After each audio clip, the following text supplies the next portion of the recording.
വരൂ ഗൈസ്, ഐറാസ് കിച്ചണിലേക്ക് എല്ലാവർക്കും സ്വാഗതം. ഇന്ന് നമുക്ക് ക്യാരറ്റ് കൊണ്ട് 4 മണി പലഹാരം തയ്യാറാക്കാം. അതിനാവശ്യമായ ക്യാരറ്റ് നമുക്ക് ഒന്ന് ഇതിൻ്റെ തൊലിയെല്ലാം കളഞ്ഞ് വട്ടത്തിലോ നീളത്തിലോ നമുക്ക് അരിഞ്ഞെടുക്കാം. അതിനുശേഷം നമുക്കിത് കഴുകി വൃത്തിയാക്കി ഒരു പാത്രത്തിൽ മാറ്റി വെക്കാം. ഇത് ക്യാരറ്റ് ഇഷ്ടമില്ലാത്തവർക്ക് പോലും ഈ പലഹാരം ഇഷ്ടപ്പെടും, കുട്ടികൾക്ക് പോലും ഇത് ഇഷ്ടപ്പെടും. ഇതിന് വട്ടത്തിലരിഞ്ഞ ക്യാരറ്റ് ഇത് വെള്ളമൊഴിച്ച് നമുക്കൊരു പാത്രത്തിൽ ഊറ്റാൻ വെക്കാം.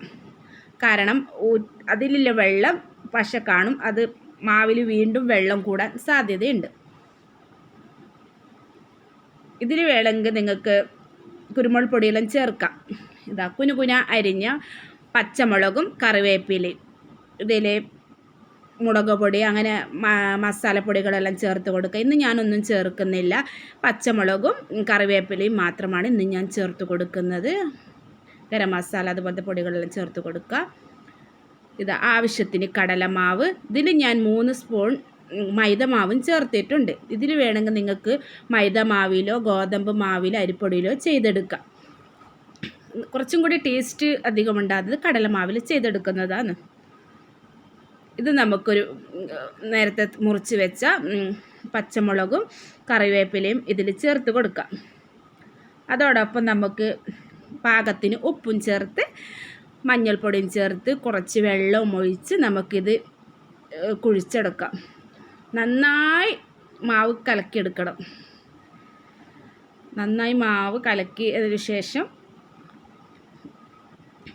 ലേശം വെള്ളം ഒഴിച്ച് കൊടുക്കുക. അധികം ലൂസാകാൻ പാടില്ല, കുറച്ച് കട്ടി വേണം. ഇല്ലെങ്കിൽ എണ്ണയിൽ ചുട്ടെടുക്കുമ്പോൾ വെതറി പോകാൻ ചാൻസ് ഉണ്ട്.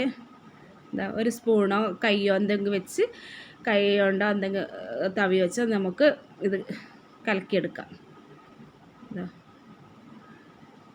കുറച്ചും കൂടി വെള്ളം ഒഴിച്ച് കൊടുത്ത് ഞാൻ കലക്കി വെച്ചു മാവ്. എണ്ണ നേരത്തെ ചൂടാൻ വെച്ചിട്ടുണ്ടായിരുന്നു, അതിലേക്ക് ഞാൻ മാവ് ലേശം ഉറ്റിച്ച് കൊടുത്തു. എണ്ണ ചൂടായിട്ടുണ്ടെന്നറിയാൻ. അപ്പോൾ എണ്ണ ചൂടായിട്ടുണ്ടായിട്ട് കുഴിച്ച് നേരത്തെ തയ്യാറാക്കിയ മാവിലേക്ക് നമുക്ക് ക്യാരറ്റ് ഇട്ട് കൊടുത്ത് എണ്ണയിൽ പൊരിച്ചെടുക്കാം. ചൂടായ എണ്ണയിൽ പൊരിച്ചെടുക്കുക. കുറച്ച് മാവിന് കുറച്ച് ഇതുണ്ട്, അതുകൊണ്ട് ലൂസായിട്ടുണ്ട്. കുറച്ചും കൂടി കടലമാവ് ചേർത്തിട്ട് നമുക്കൊന്നും കൂടി പൊരിച്ചെടുക്കാം. പൊരിച്ചെടുത്തതിന് ശേഷം വേറൊരു പാത്രത്തിൽ വെച്ച് നിങ്ങൾക്ക് ഇഷ്ടപ്പെട്ട ലൈക്ക് ചെയ്യുക, സബ്സ്ക്രൈബ് ചെയ്യുക, ഷെയർ ചെയ്യുക, വീട്ടിലുണ്ടാക്കി നോക്കുക. അതിൻ്റെ കമൻസ് അറിയിക്കണം. Okay, bye bye. അടുത്ത വ്ളോഗ് കാണുന്നത് വരെ.